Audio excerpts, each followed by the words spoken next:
Commander Vex Prime flexed his forearms as he stared at the tactical display, his purple chitinous face twisted in what passed for smugness among the Korthak species. After 17 cycles of planning, coordination, and resource allocation, the moment had finally arrived. 1,200,047 elite warriors from across the Galactic Coalition stood ready to crush the last bastion of human resistance. One human, Vex Prime muttered, his mandibles clicking with amusement. One single solitary human holding down an entire fortress moon. His tactical officer, Sub-Commander Zith-9, shuffled nervously on her 6 legs. "Sir, perhaps we should reconsider the scale of this operation. Intelligence reports suggest this particular human is unusual." "Unusual?" Vex Prime's laugh sounded like grinding metal. "Zuth, my dear subordinate, let me explain something about humans. They are soft, squishy, bipedal creatures who barely lived 2 centuries before we found them. They have no natural armor, no claws, no poison sacs, and their bite force is laughably weak. This unusual human is probably just hiding behind some leftover technology." The bridge of the massive dreadnought Annihilator's Pride buzzed with activity as final preparations commenced. Through the viewport, the fortress moon of Titan 7 hung like a metallic marble against the starfield. Somewhere on that rock, the last known human in the galaxy was supposedly making his final stand. Energy readings from the surface remain minimal, reported sensor specialist Klexfor, his tentacles dancing over holographic controls. Single life sign detected. Confirmed human biosignature. No additional heat sources, no weapon charging signatures, no shield generators active. Vex Prime's confidence swelled. After the Great Human War had concluded 3 years ago, most of the species had expected humanity to simply fade away. Instead, scattered pockets of resistance had popped up like unwelcome fungal infections throughout Coalition space. This particular human, designation Ghost 7, according to intelligence files, had somehow managed to eliminate 6 separate strike teams sent to neutralize him. But 6 strike teams were nothing compared to a full Coalition armada. "Sir," came another voice from the communications station.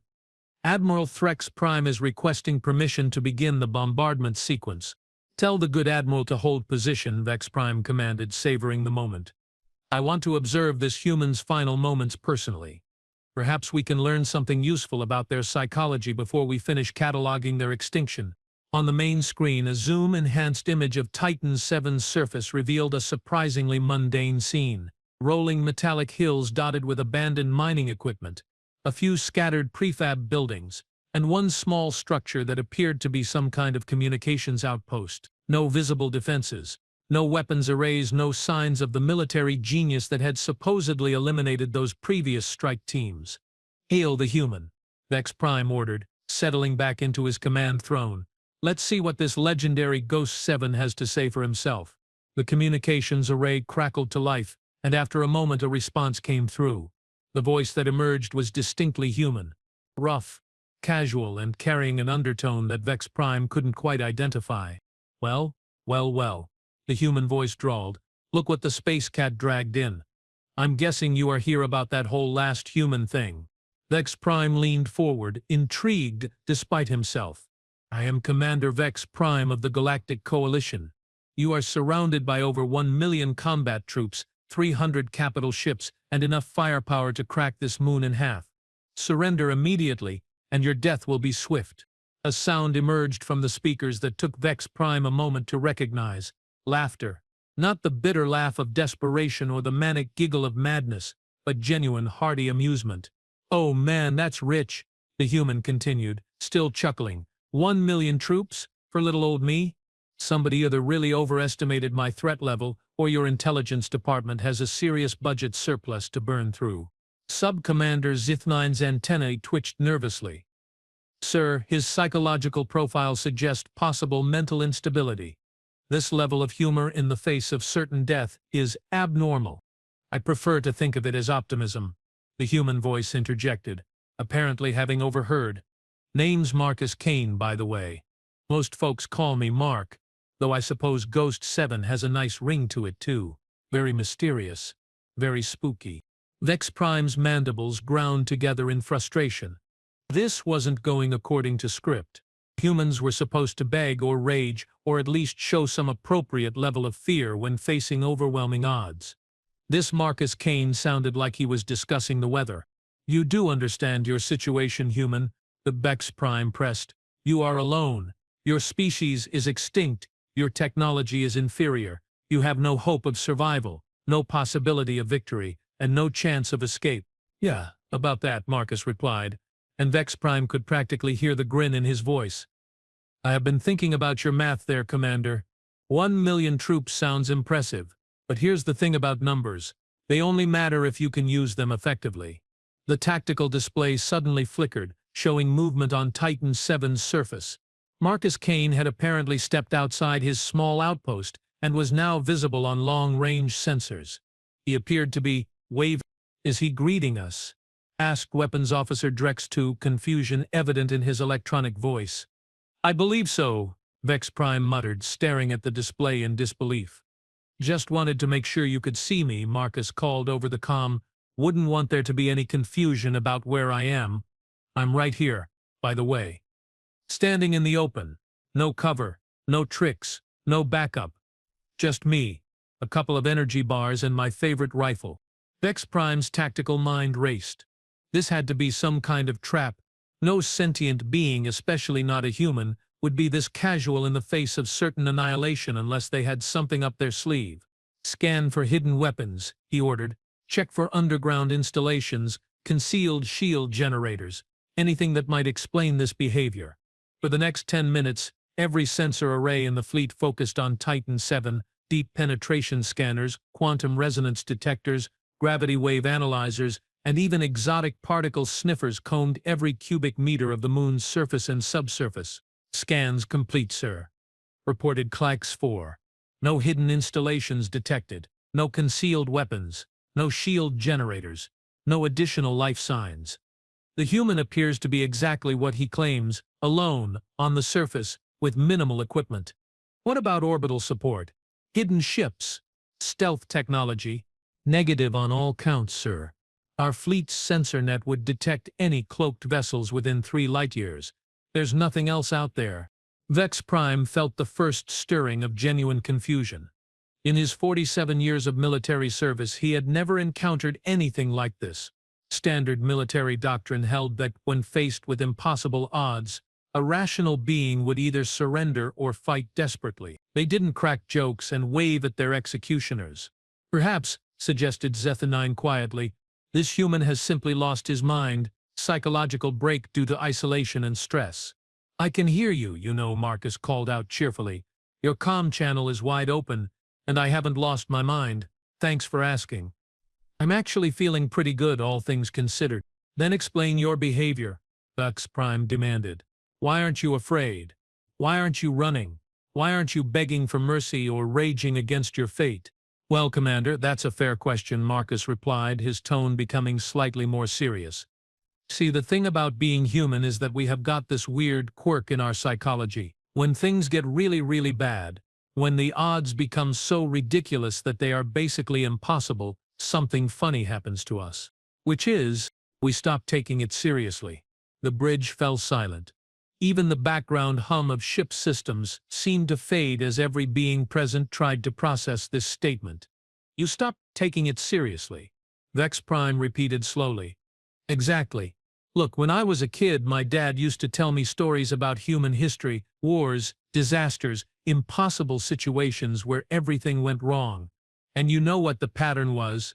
The worse things got, the more humans started laughing.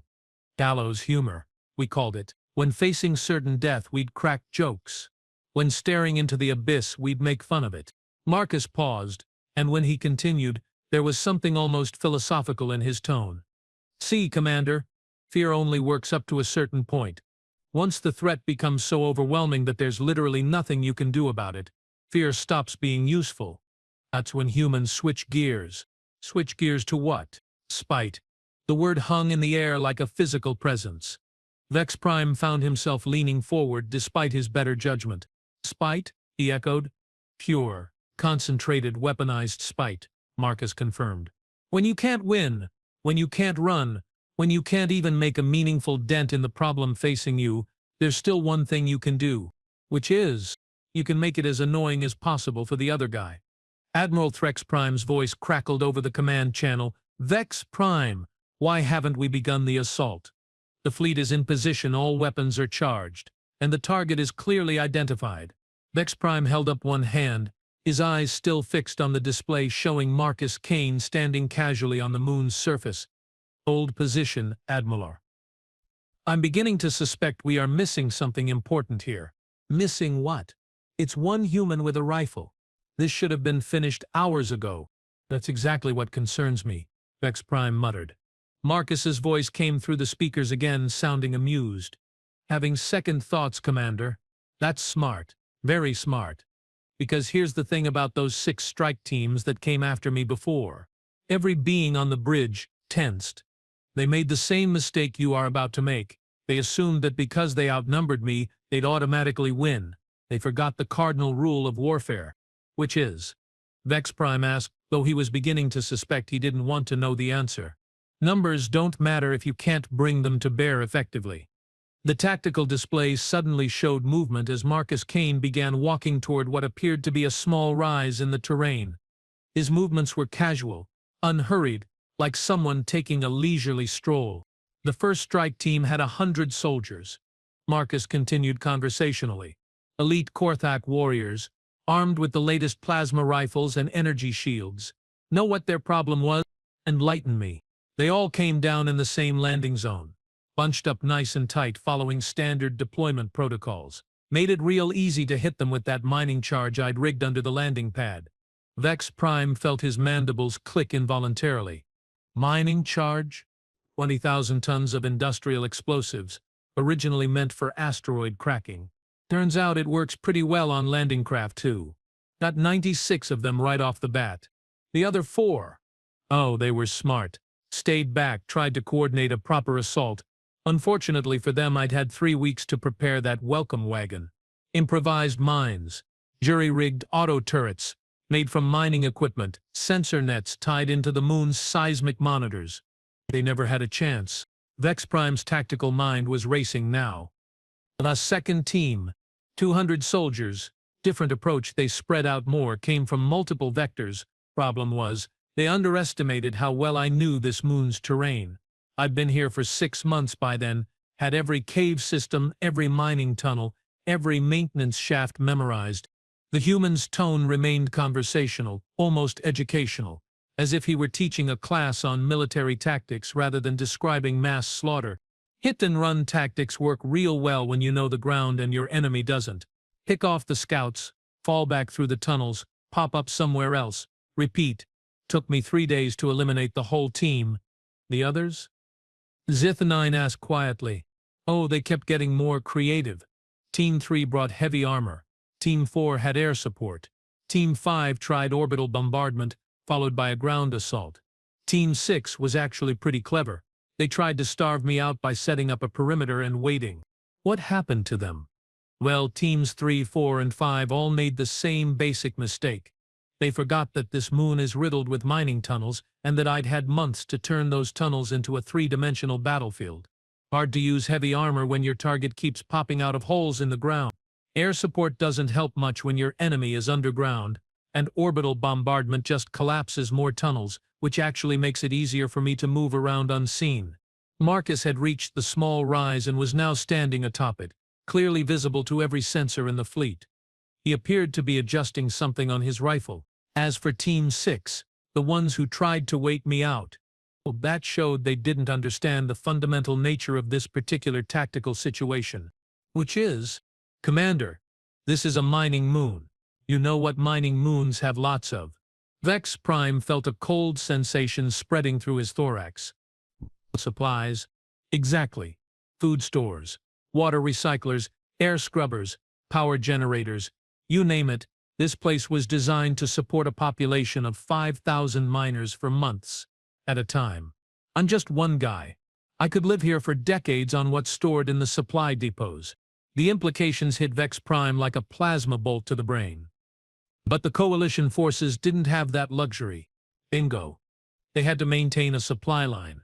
Ships coming and going, regular supply runs, communication schedules to maintain, and every supply ship was a target.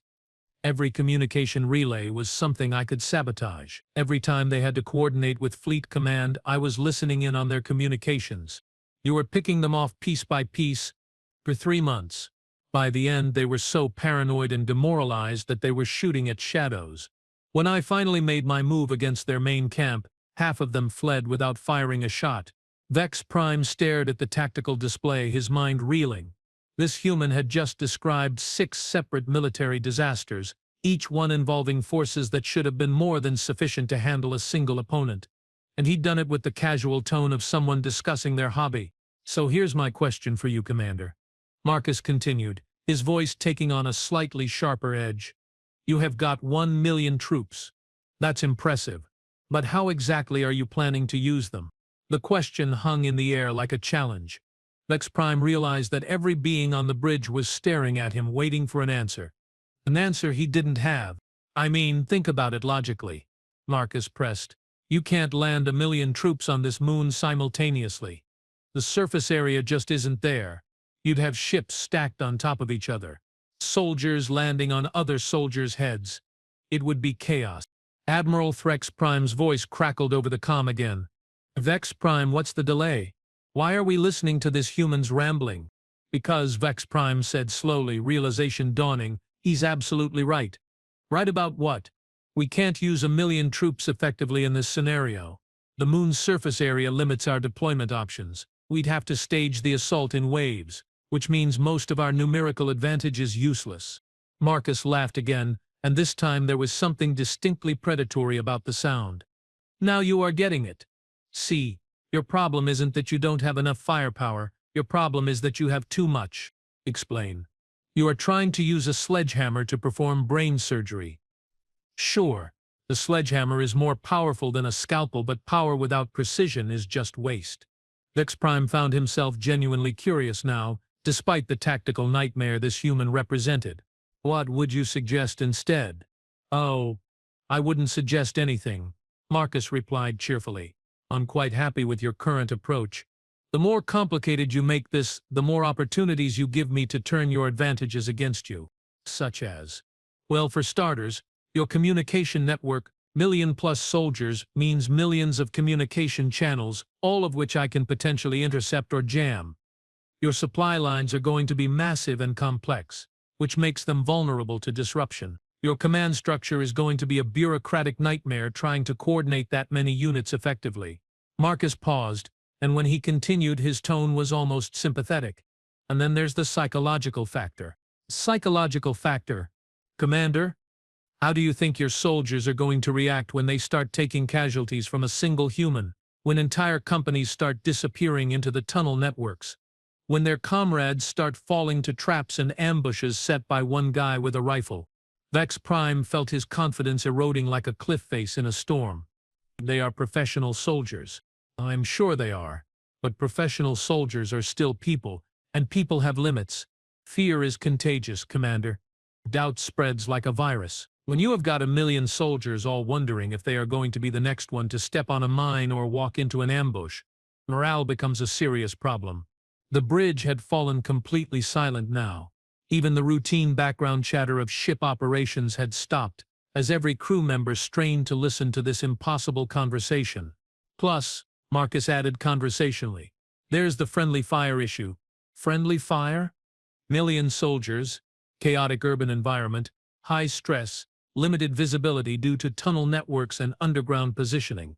What happens when Alpha Company spots movement in the shadows and opens fire, only to discover they just shot up Bravo Company? What happens when artillery support gets confused about which tunnel system their own people are using? Vex Prime's tactical training was screaming warnings at him now. Everything this human was saying made horrible, perfect sense.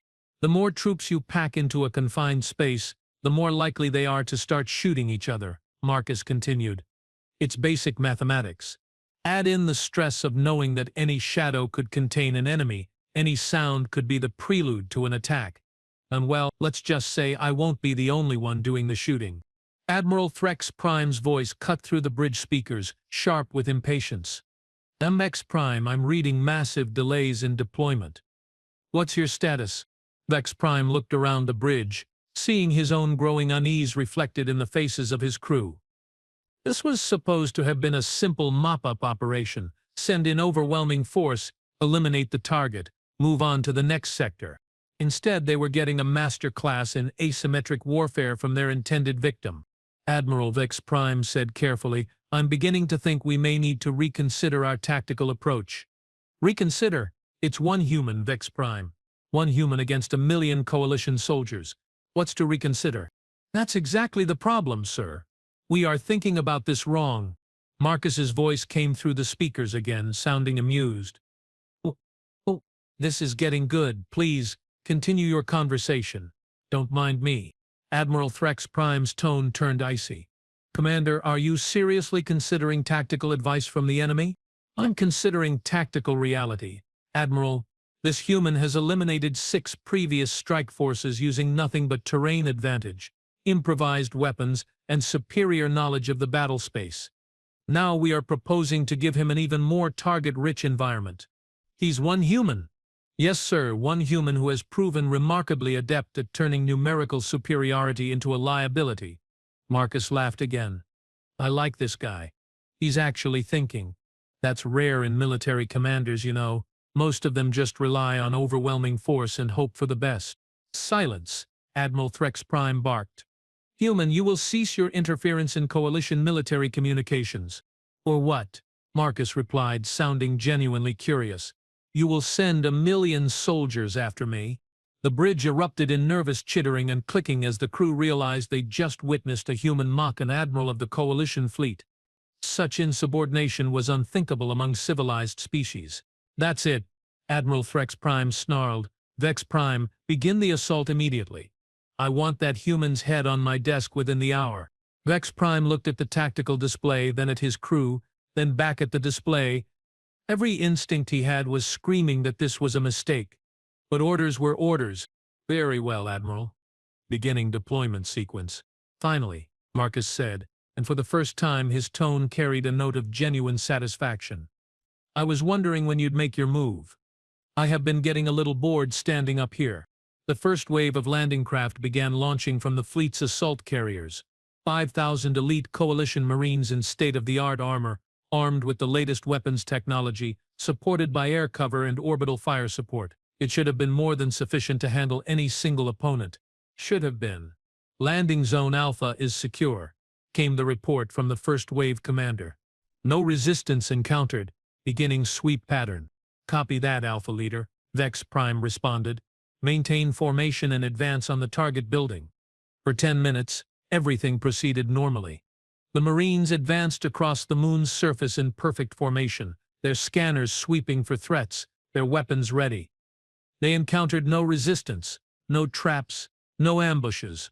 Then Alpha Leader's voice crackled over the comm again, and there was something wrong with his tone. Command, we have a problem. Report. The target building is empty, sir. No sign of recent habitation. No equipment, no weapons, no indication that anyone has been here for weeks. Vex Prime felt his mandibles click involuntarily.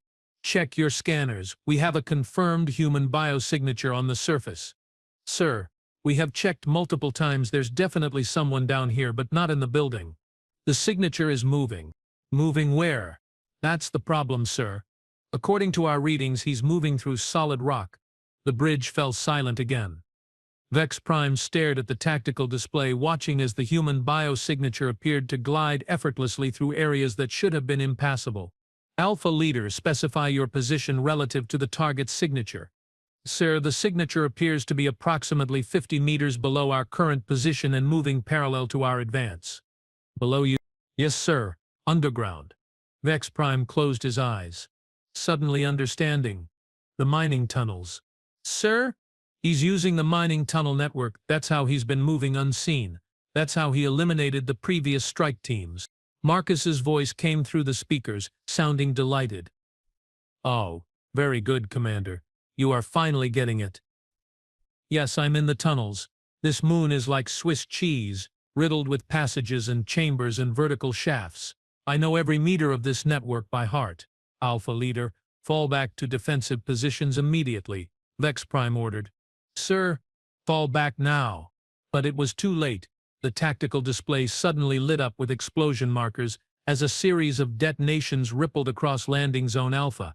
Emergency alarms began wailing as biosigns started disappearing from the scanner. Alpha Leader, report. Static answered him. Any Alpha units, please respond. Or static. Marcus's voice cut through the chaos, calm and conversational. Mining charges again, I'm afraid. Amazing how much industrial explosive they store on these moons. I have been spending the last 3 months rigging the tunnel network with party favors. Vex Prime stared at the display in horror. 5,000 elite Marines gone in seconds.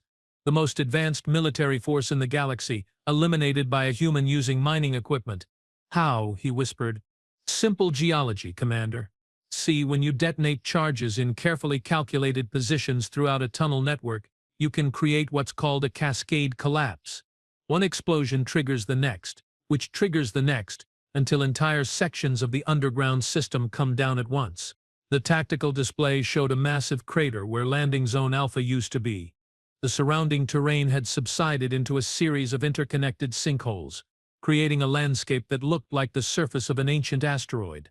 Of course, Marcus continued cheerfully, that's just the opening act. Opening act? Well, sure, I mean, you have still got 995,000 soldiers left to deal with. But here's the thing about cascade collapses, they tend to destabilize surrounding areas too. As if summoned by his words, seismic alarms began sounding throughout the fleet. The surface of Titan 7 was experiencing earthquakes, as the collapsed tunnel network created a chain reaction of geological instability. Landing Zone Beta. Abort your descent, Vex Prime ordered frantically. Surface conditions are unstable. Too late for that. I'm afraid, Marcus said. Beta's already committed to their landing approach, and the seismic activity is interfering with their navigation systems. They are going to have a bumpy ride. Through the viewports, Vex Prime could see the second wave of landing craft struggling to reach the surface as the moon's gravity field fluctuated due to the massive structural changes underground. Several craft were already spinning out of control, their pilots fighting to maintain stability in the chaotic conditions.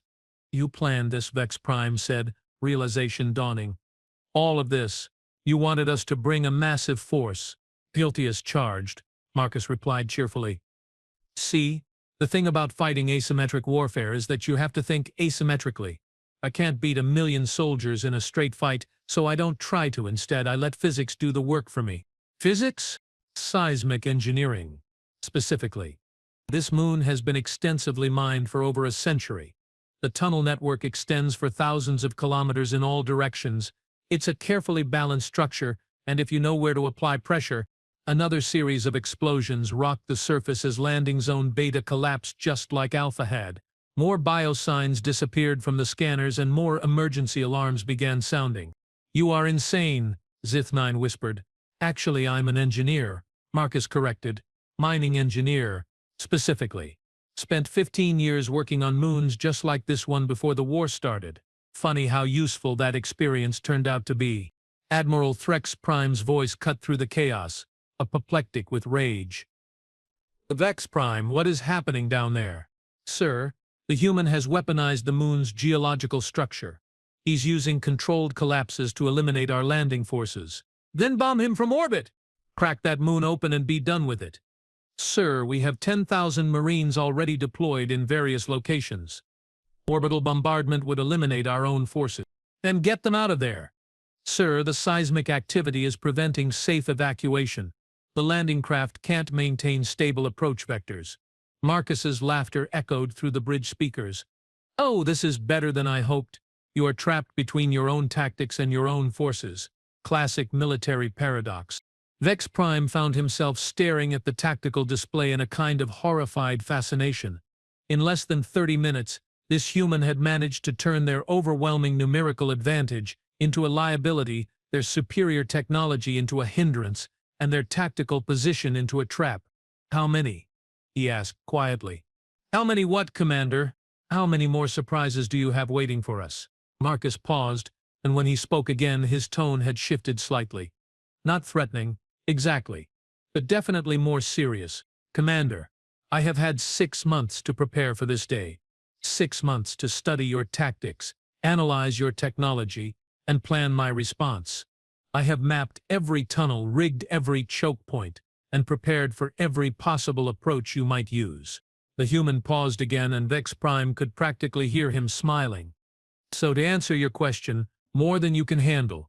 3 hours had passed since the first wave disasters, and the tactical situation had evolved from challenging to nightmarish, to something that didn't have a proper military classification." Commander Vex Prime stood at his command console, watching the most expensive military debacle in Coalition history unfold in real time. "Status report," he ordered, though he dreaded the answer. Center Specialist clicks. Four's tentacles trembled as he consulted his displays. "Current force strength, 847,236 operational personnel. We have lost 152,764 soldiers. Geological incidents." "Geological incidents," Vex Prime repeated flatly. "Is that what we are calling it when our enemies turn an entire moon into a weapon?" "Sir, the terminology helps with the after-action reports," Zithanine offered weakly. Marcus Kane's voice drifted through the communication system, sounding remarkably refreshed for someone who'd just eliminated a sixth of the Coalition's assault force. "You know, Commander, I have been thinking about your situation while I grabbed a snack break." "A snack break?" Vex Prime's voice cracked slightly. "Yeah, found some really nice energy bars in Supply Depot 7. Strawberry flavored. Amazing what they can synthesize these days. Anyway, I was thinking about your tactical problem, and I realized something interesting." Admiral Vex Prime's voice cut through the comms, sharp with barely controlled fury. "Vex Prime, why are we still talking to this human? Why haven't you simply withdrawn to minimum safe distance and bombarded the entire moon?" "Because, Admiral," Marcus interjected cheerfully, "they have got nearly 200,000 soldiers scattered across my moon's surface right now. Kinda hard to bomb me without turning their own people into space debris." The Admiral's response was a string of profanity in 3 different languages, 2 of which Vex Prime didn't recognize. "Plus," Marcus continued, "there's the little matter of the gravity well generator." Every being on the bridge went perfectly still. Vex Prime felt his mandibles lock in place. "The what?" he managed. "Oh, did I forget to mention that this moon has an artificial gravity well generator. Standard equipment for mining operations this size. Helps with cargo transport, keeps the atmosphere from drifting away, that sort of thing." Vex Prime's tactical mind raced through the implications. "You are bluffing." "Am I? Tell me, Commander, have you noticed anything unusual about your ship's navigation systems since you arrived? Any minor fluctuations in your orbital mechanics? Tiny course corrections that seem a bit more frequent than normal?" The bridge crew exchanged nervous glances. Vex Prime turned to his navigation officer. "Report." Navigation Specialist Trek 5's voice was barely above a whisper. "Sir, we have been experiencing minor gravitational anomalies. Nothing significant, just small variations in the moon's mass distribution. We attributed them to the tunnel collapses." "Oh, the collapses are part of it," Marcus confirmed. "But not the whole story. See, when you have got a gravity well generator and you know how to modify its output parameters, you can do some very interesting things. Such as, well, for starters, I can create localized gravity fluctuations that make orbital bombardment essentially impossible. Hard to target something accurately when the gravitational field keeps shifting your targeting solutions." Vex Prime checked the weapons display and felt his heart sink. Every targeting computer in the fleet was showing constant recalibration warnings. "But that's just the defensive application," Marcus continued conversationally. "The really fun part is what happens when you start playing with gravity gradients at close range." As if summoned by his words, emergency alarms began sounding from landing zone Gamma. The commander's voice crackled over the comm, tight with panic. "Command, we have a problem. Our equipment is malfunctioning. Weapons won't fire, vehicles won't start, and half our soldiers are reporting equilibrium issues." "Equilibrium issues?" Vex Prime demanded. "Sir, they are having trouble standing up. It's like the gravity keeps changing direction." Marcus laughed. "Gravity differential fields. Took me weeks to figure out how to program those properly. Basically, I can create areas where gravity pulls in different directions within a few meters of each other. Makes it real hard to maintain your footing when up and down keep changing." "That's impossible," Trek 5 protested. Gravity doesn't work that way. Gravity works however you make it work when you have got the right equipment and a mining engineer's understanding of field dynamics, Marcus replied. Want me to demonstrate? Before anyone could answer, the tactical display lit up with distress signals from across the moon's surface. Entire companies of coalition soldiers were suddenly reporting equipment failures, disorientation, and in some cases, soldiers being thrown violently in random directions by shifting gravitational fields. This is madness. Admiral Threx Prime's voice roared over the comm. One human cannot manipulate an entire moon's gravitational field. One human with 6 months of preparation time and access to mining-grade industrial equipment absolutely can, Marcus corrected, especially when that human spent 15 years learning how these systems work. Vex Prime stared at the chaos unfolding on his tactical display, soldiers tumbling through the air as gravity reversed beneath them, vehicles sliding sideways as gravitational fields shifted 90 degrees, equipment floating weightlessly in zero-gravity pockets, while their operators fell upward into artificially generated gravity wells. "You are insane," he said quietly. "No, I'm thorough," Marcus replied. "See, when I realized that 6 strike teams had failed to take me down, I figured the next attempt would be something really overwhelming. So I started thinking, what would I do if someone sent 1,000,000 soldiers after me? And I'd make sure that being 1,000,000 soldiers was a disadvantage instead of an advantage." Sub-Commander Zeeth-9 leaned forward. "How do you make numbers a disadvantage?" "Easy. You turn them into a logistics nightmare." As if on cue, reports began flooding in from the fleet's supply coordinators. Food shipments were late, water recyclers were malfunctioning. Ammunition resupply runs were being delayed by navigation errors. Communication between ships was becoming increasingly unreliable. "Let me paint you a picture," Marcus said, his tone taking on the cadence of a university lecturer. "You have got nearly 1,000,000 beings who need food, water, air, and medical supplies. That requires a supply chain of staggering complexity. Ships, schedules, coordination, communication networks." Vex Prime was beginning to see where this was going, and he didn't like it. Now, what happens when someone who understands those systems starts introducing tiny malfunctions? Nothing dramatic, nothing that would trigger immediate alarms.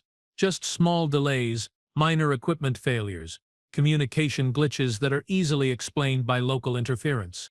The communication officer looked up from his station, antennae drooping. "Sir, we are receiving reports of supply chain disruptions throughout the fleet. Nothing major, but the cumulative effect is creating a resource crisis," Vex Prime finished. "How long before we start experiencing critical shortages? At current consumption rates with current disruption levels." 18 hours, sir," Marcus whistled appreciatively. 18 hours? I was hoping for 24. You guys are more efficient than I calculated. You have been sabotaging our supply lines," Admiral Threx Prime accused. "Sabotage is such an ugly word," Marcus replied. "I prefer introducing systemic inefficiencies. Besides, I haven't touched your ships directly. I have just been taking advantage of the fact that complex systems are inherently fragile." "What do you mean?" "Well, for example, did you know that if you introduce a minor gravitational fluctuation near a cargo ship's navigation computer at just the right moment, it can cause a cascading error in the ship's automated scheduling system?" The fleet logistics coordinator's voice came over the comm, sounding harried. "Command, we are experiencing systematic delays in all automated supply operations. Ships are arriving at the wrong coordinates, cargo transfers are failing due to docking alignment errors, and our scheduling computers keep generating conflicting orders. Or," Marcus continued cheerfully, "if you send a low-power electromagnetic pulse through a communication relay at precisely the right frequency, you can cause data corruption that looks like normal transmission errors, but actually degrades the overall efficiency of the network." "Sir," the communication officer reported, "we are experiencing a 15% increase in message retransmission requests, fleet-wide. Nothing that suggests deliberate interference, just bad luck." "Bad luck," Vex Prime repeated numbly. "The beauty of attacking complex systems," Marcus explained, "is that you don't need to break them. You just need to make them slightly less efficient. When you are dealing with the logistical requirements of a 1,000,000-being military operation, even small inefficiencies compound rapidly. Vex Prime found himself grudgingly impressed despite the disaster unfolding around him. This human had taken their greatest strength, their overwhelming numerical superiority, and turned it into their greatest weakness. But wait, Marcus said, and Vex Prime could practically hear the grin in his voice. There's more. More? Oh, absolutely. You see all of this, the tunnel collapses, the gravity field manipulation, the supply chain disruption, that's just been the setup. Setup for what? The main event. Suddenly, every alarm on the bridge began sounding simultaneously. The tactical display erupted in warning indicators as energy readings across Titan VII's surface spiked to levels that shouldn't have been possible. What is that? Zethanine demanded, staring at the display. That, Marcus said, his voice taking on a note of genuine satisfaction, is 3 months' worth of mining equipment being repurposed into the galaxy's largest improvised weapon system. Impossible. Mining equipment can't generate that much energy. Individual pieces of mining equipment can't, Marcus agreed. But when you network them together, synchronize their output cycles, and focus all that energy through a carefully designed resonance chamber, the energy readings continued climbing. Whatever Marcus had built was now generating power levels comparable to a small star. Commander. Sensor Specialist Clix4's voice was barely controlled panic. Whatever that energy source is, it's affecting space-time in the local area. I'm reading gravitational distortions, temporal fluctuations, and something that looks like a controlled dimensional rift. A dimensional rift? Admiral Threx Prime's voice cracked. That's theoretically impossible with primitive human technology. Human technology? Yes, Marcus replied. But this isn't human technology. This is coalition technology. Mining equipment designed by your own engineers, powered by your own energy systems, and operated according to specifications in your own technical manuals. Vex Prime stared at the readings in horrified fascination. You reverse-engineered our own technology to create a superweapon.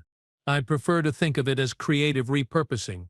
Besides, I didn't create a superweapon, I created something much more interesting. Which is a dimensional displacement device. The bridge fell silent except for the increasingly frantic alarms. Vex Prime found his voice first. You are going to teleport yourself away. Nope. Then what? Marcus paused, and when he spoke again, his tone carried a note of anticipation that sent chills down Vex Prime's spine. I'm going to teleport you away. The implications hit like a physical blow. Vex Prime's mandibles began clicking uncontrollably as he processed what the human had just said. You can't displace an entire fleet, he managed. The energy requirements alone would be astronomical. You are absolutely right, Marcus agreed.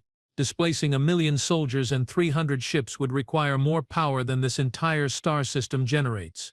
Then how? Simple. I'm not displacing all of you, just most of you. Before Vex Prime could ask what that meant, the tactical display showed a massive energy discharge from Titan VII's surface. Space itself seemed to ripple around the moon as waves of distorted reality propagated outward from Marcus's position. Dimensional displacement commencing, Marcus announced, his voice now carrying an odd echo as if he were speaking from very far away. Please keep your arms and tentacles inside the reality bubble at all times. The first wave of displacement energy reached the outer edge of the Coalition fleet. Vex Prime watched in helpless fascination as entire ships simply ceased. Not destroyed, not vaporized, just gone. One moment they were there. The next moment there was empty space where they had been. Sir, Trek 5's voice was barely a whisper. I'm reading massive spatial distortions. Ships are being displaced to I don't know where. The readings don't make sense. Where are you sending them? Vex Prime demanded. Oh, nowhere dangerous, Marcus replied cheerfully. Just about 47 light-years in that direction. Nice star system, couple of planets, very scenic. They should have a lovely time figuring out how to get home. 47 light-years? Admiral Threx Prime's voice had risen to a shriek. That will take months to return from. Assuming they can navigate without their support fleet, Marcus pointed out, which reminds me I should probably mention that I have been selectively targeting your navigation and communication ships, just to make the return trip more interesting. Wave after wave of displacement energy swept through the fleet. Cargo ships, troop transports, escort vessels, all of them simply vanishing into the distorted space around the moon. Vex Prime watched his massive armada being systematically disassembled by forces he barely understood. How, he asked, though he wasn't sure he wanted to know. Mining operations require precise spatial manipulation, Marcus explained, his voice now echoing from multiple dimensions simultaneously. Moving asteroids, creating artificial gravity wells, opening temporary rifts to transport materials across interstellar distances. The equipment exists, it's just a matter of ailing it up and applying it creatively. This is impossible. One human cannot have learned to operate such complex systems in only 6 months. One human can't, Marcus agreed, but one human with access to your own technical databases, training manuals and operational protocols absolutely can. Funny thing about conquering a species, you tend to leave a lot of useful information lying around afterward. The displacement waves were reaching the inner fleet now. Vex Prime watched as Admiral Threx Prime's flagship simply ceased to exist, taking the Admiral's protest with it. Command ships, weapons platforms, even some of the larger dreadnoughts were being swept away like leaves in a cosmic wind. "Why are you leaving some ships?" Zith-9 asked, her voice hollow with shock. "Can't send everyone away," Marcus replied. "Someone needs to be left behind to tell the story. Besides, I want witnesses." Witnesses to what? To the day that one human faced down 1,000,000 coalition soldiers and won by being too annoying to defeat. Vex Prime looked around his bridge, realizing that his ship was apparently one of the ones being spared. Around him, his crew stared at displays showing a fleet that had been reduced from 300 ships to perhaps 30. "Current force strength?" he asked quietly. "Approximately 50,000 soldiers remaining," Clicks 4 reported. "All command and control ships have been displaced. We are effectively cut off from higher command authority." "Well," Marcus said, his voice now sounding almost normal again, "that was fun. Thanks for playing along, everyone." "This isn't over," Vex Prime said, though even he could hear the lack of conviction in his voice. "Oh, it absolutely is over," Marcus replied. "See, you came here with 1,000,000 soldiers because you thought numbers would guarantee victory. But you forgot the most important rule of warfare, which is, it's not about how many soldiers you have, it's about how many soldiers you can effectively deploy against your target." Vex Prime stared at the tactical display, showing the scattered remnants of what had been the largest military force in galactic history. 50,000 soldiers, scattered across a dozen ships, with no command structure, no supply lines, and no way to contact the rest of the coalition. "And right now," Marcus continued, "you can deploy exactly 0 soldiers against me, because the ones still on the surface are dealing with my gravity field modifications, the ones in orbit can't land safely due to ongoing seismic activity, and the ones who might have been useful are currently 47 light-years away wondering what just happened." "So what happens now?" Vex Prime asked. "Now? Now you go home and tell everyone what happened here. You tell them about the day that the Coalition's finest military minds were outsmarted by one human with a sense of humor and a really deep understanding of applied physics. And if we don't," Marcus laughed, and for the first time there was something genuinely threatening in the sound. "Commander, I just demonstrated that I can selectively teleport entire fleets across interstellar distances using improvised mining equipment. Do you really want to find out what else I can do with 6 months of preparation time?"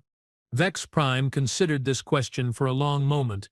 Around him, his bridge crew waited for orders that he wasn't sure how to give. "What guarantee do we have that you won't just eliminate us anyway?" he asked finally. "Because," Marcus said, his tone becoming surprisingly serious, "eliminating you would be pointless. You are not a threat anymore. And I'm not a monster. I'm just a guy who doesn't like being invaded. But you killed hundreds of thousands of Coalition soldiers." "I killed soldiers who came here to kill me," Marcus corrected. "There's a difference. You want to avoid future casualties? Stop sending people to attack me." The logic was unassailable, even if it came from their enemy. Vex Prime found himself nodding despite himself. "Besides," Marcus added, his tone lightening again, "someone needs to spread the word about what happens when you underestimate humans. Consider it a public service announcement. And what message would that be? Simple. Humans don't fight fair. We don't honor your tactics, we don't respect your numerical superiority, and we absolutely will not go quietly into extinction. You want to fight us? Be prepared for us to break every rule you think applies to warfare. Vex Prime looked around his bridge one more time, taking in the faces of his crew, fear, confusion, and a growing understanding that they had just witnessed something unprecedented in galactic military history. You are saying that other humans might be capable of similar innovations? Oh, Commander, Marcus said, and Vex Prime could practically hear him grinning. You have no idea. See, the thing about humans is that we share information, stories, techniques, ideas. What I have done here today is going to spread throughout whatever's left of human space like wildfire. Meaning that every human survivor, every resistance cell, every settlement that's managed to stay hidden is going to hear about the day that one mining engineer held off 1,000,000 coalition soldiers using nothing but spite, physics, and a really twisted sense of humor. The implications hit Vex Prime like a physical blow. If this Marcus Kane could accomplish this much with limited resources and time, what could organized human resistance movements do with advance warning and preparation? You are starting a revolution, he said quietly. I'm starting nothing, Marcus replied. Humans don't need someone to start a revolution for them, we just need proof that resistance is possible. Today I have provided that proof. And tomorrow? Tomorrow you go home and explain to the Coalition High Command why their million-soldier task force got handed their collective posterior by a single human with a mining degree. I will stay here, keep tinkering with interesting applications of physics, and wait to see if anyone else is dumb enough to try a frontal assault on a prepared human position. Vex Prime found himself laughing, though he wasn't sure why. Perhaps it was the sheer absurdity of the situation. Perhaps it was delayed shock. Or perhaps it was the dawning realization that his military career was effectively over. You know, he said, in a strange way I almost admire what you have accomplished. Just doing my job, Commander. Your job? I'm a soldier. My job is to protect humanity from its enemies. Mission accomplished. By teleporting most of our fleet to another star system, by demonstrating that humans are way more trouble than we are worth, Marcus corrected. Trust me, after today the Coalition is going to think twice before launching any more final solution campaigns against human worlds. Because they will be afraid of facing another Marcus Kane. Because they will be afraid of facing 1,000,000 Marcus Kanes. The bridge fell silent as everyone processed this statement. The idea of 1,000,000 humans all armed with Marcus Kane's knowledge, creativity, and complete disregard for conventional warfare was genuinely terrifying. Are there really 1,000,000 humans left? Zith-9 asked quietly. Honestly, I have no idea, Marcus replied. But the Coalition doesn't know either. And now they are going to spend the rest of eternity wondering if every human settlement, every refugee ship, every isolated colony has someone like me waiting for them. Psychological warfare, Vex Prime realized. The most effective kind. Fear of the unknown. When you don't know what your enemy is capable of, you start assuming they are capable of everything. Marcus paused, and when he continued, his tone was almost philosophical. See, the Coalition made a fundamental error in judgment about humans. You assumed that because you were technologically superior and numerically dominant, victory was inevitable. You forgot that humans are the species that figured out how to split atoms, manipulate genetics, and bend space-time to our will. We might not have had as much time to develop as other species, but we have been very busy with the time we had. And now you are going to share that knowledge with other humans. I'm going to share the knowledge that such things are possible. The specific techniques, well, they will figure those out for themselves. Humans are pretty good at that sort of thing. Vex Prime looked at his tactical display one final time. 30 ships remaining from a fleet of 350,000 soldiers from an army of over 1,000,000. The largest military operation in Coalition history defeated by one human who had turned their own advantages against them. Commander Kane, he said formally, what are your terms for our withdrawal? Terms? No terms necessary, just leave, go home, tell your story, and next time the Coalition is thinking about exterminating an entire species, maybe remember what happened here today. And if we encounter other human settlements, that's up to you. But if I were you, I'd try negotiation before invasion. Humans can be surprisingly reasonable when you are not trying to kill them. Vex Prime nodded slowly. Very well. Fleet units, prepare for withdrawal. We are going home. As the remaining Coalition ships began powering up their hyperdrive systems, Marcus's voice came through the speakers one last time. "Oh, and Commander?" "Yes, thanks for the most entertaining 6 months of my life. I was getting pretty bored before you showed up." "You are welcome," Vex Prime replied, and found that he actually meant it. As the Annihilator's Pride entered hyperspace, leaving Titan 7 and its impossible human defender behind, Vex Prime composed his after-action report in his head. It was going to be the shortest and most devastating military report in Coalition history. Mission status: complete failure. Enemy casualties: 0. Coalition casualties: 250,000 personnel, 270 ships. Tactical assessment: human opponent demonstrated capabilities far exceeding intelligence estimates. Recommend immediate revision of threat assessment protocols for human encounters. Strategic recommendation: avoid human contact until further research can be conducted into their technological capabilities and tactical innovations. Personal note: humans are terrifying when properly motivated. Suggest diplomatic solutions for all future human-related situations. As the stars streaked past the viewport, Vex Prime allowed himself one final thought about Marcus Kane, the human who had single-handedly changed the course of galactic history with nothing but creativity, determination, and an engineer's understanding of applied physics. Somewhere in the galaxy, other humans were going to hear this story, and when they did, they were going to start getting ideas. The Coalition had no idea what was coming next. But Vex Prime was fairly certain it was going to be amazing.